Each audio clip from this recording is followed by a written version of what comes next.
நம்ம இன்றைக்கி ரைஸ் குக்கரில் எப்படி ரைஸு வைக்கலாம் அப்படிங்கிறத பார்க்க போகிறோம். இப்போ நான் இந்த இதில் வந்து பார்த்திங்கன்னா 3 டம்ளர் எடுத்துருக்கேன். இது வந்து ஒரு 150 200 பிடிக்கும்னு நினைக்கிறேன். 3 டம்ளர் எடுத்துருக்கேன். இதுக்கு வந்து தண்ணி அளவு பார்த்திங்கன்னா 1க்கு 2 விடணும்.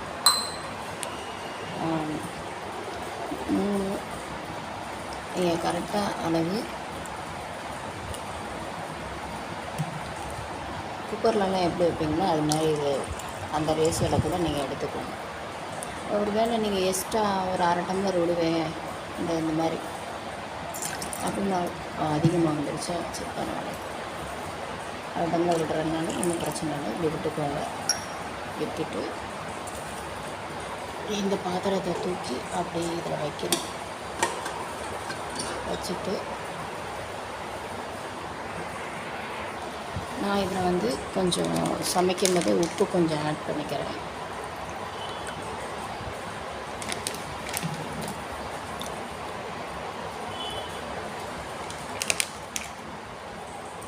சரி போட்டாச்சு. நான் வந்து இப்போ மெயின் சுவிட்சை ஆன் பண்ணிடுறேன்.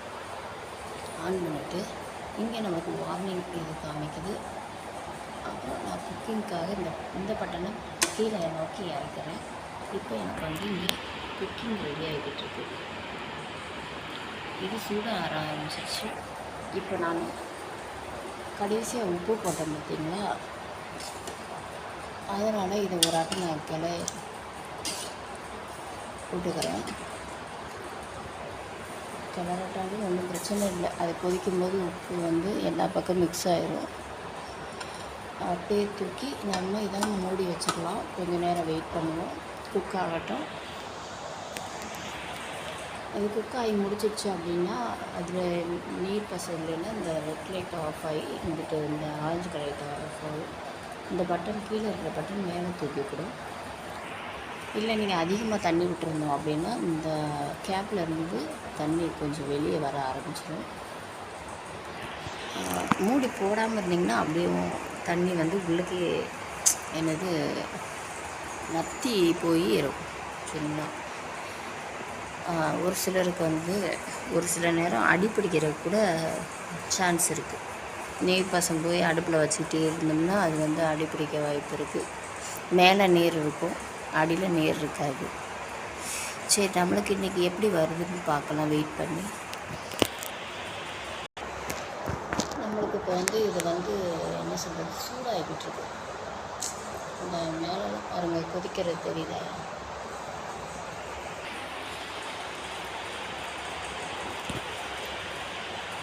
இப்போ நல்லா கொதிக்குது.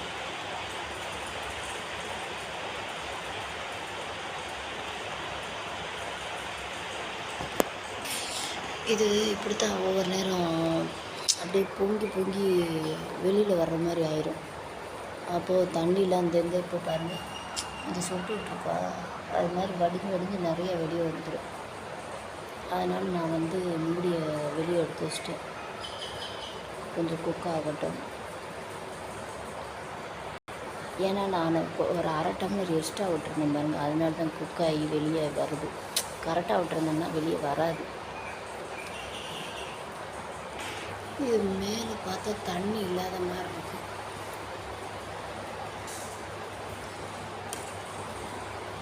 கிண்டி விட்டு பார்த்தா தண்ணி நிறையா இருக்குது. ரைஸ் இன்னும் வேகணும்.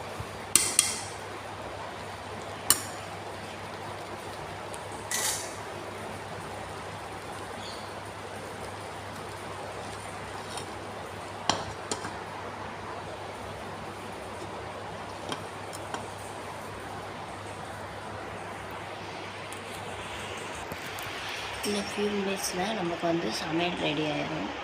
சரியா? அந்த தண்ணிலாம் வற்றி நம்ம இது எடுத்து சாப்பிடலாம்.